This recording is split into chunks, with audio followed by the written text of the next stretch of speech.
Good evening, everybody, and welcome inside the ICTV studios. I'm your host all season long, Cam Manna.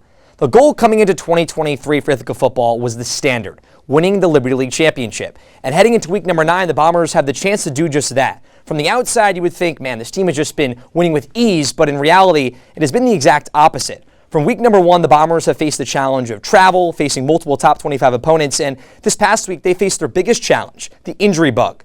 For the first time since 2021, Ithaca dressed a new starting quarterback, freshman Colin Shum, who had played in 13 snaps prior to Saturday. He was asked to control this season for the Bombers and keep it alive and also lead them to the promised land. Step number 1 was in Rochester. Let's send it out to Favre Stadium from the University of Rochester for the highlights between the Yellow Jackets and the Bombers. Rain coming down for the third straight game, and this football gets slashed away by the wind. Derek Baldwin, going back to last game, missing 2 straight field goals. No score early here, and that sour taste would continue here for the Bombers. Colin Shum, with some muster behind this one, goes for the long ball on his second drive as a QB, but Judah Thomas, the interception, a conference-leading 6th pick here, and the momentum would stay here for the Yellow Jackets. Ryan Rose finds Jay Zhang, the 4th-string halfback, the decoy, 52-yard reception, and the Yellow Jackets are in business here, a 5-2 football team trying to cement themselves as one of the top teams in the Liberty League, and they do that early on here. Jordan Laudani from 32 yards out does what Derek Baldwin could not.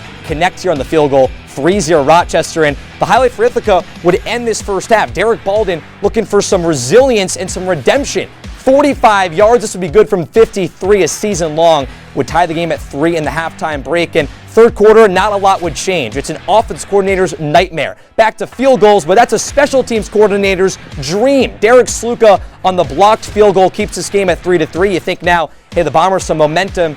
Yeah, we're back to another field goal here, and Derek Baldwin misses once again. He's struggling of late, keeps this game at 3-3, but the fourth quarter was a different animal. Jalen Leonard Osborne, we'll mention his name multiple times in this highlight. Look at the jukes. Sports Center, look at Leonard Osborne. He is special. 208 yards in this game. That is a career record for a Bomber halfback since 2012. And hey, now another name we'll talk about, Derek Sluka here, 3rd and 7, midway through the 4th, and he gets an interception, come out of nowhere like a hawk.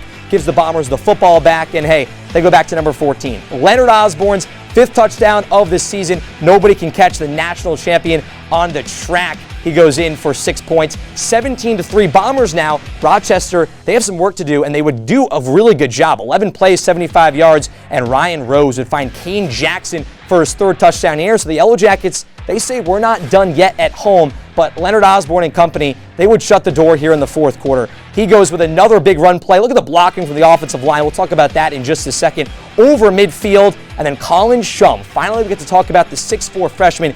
He uses his body right here at the goal line, bulldozing his way to a victory. Keep that football, number 12, 24-10 Bombers. Rochester, last chance right here.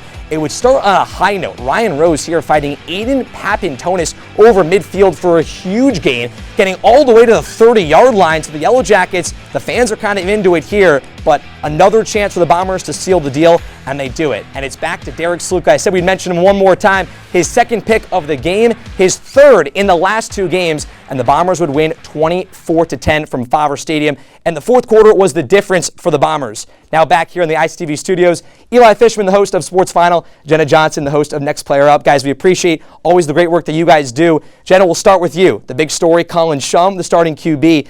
Your impressions from his first start? Well, I wasn't that impressed.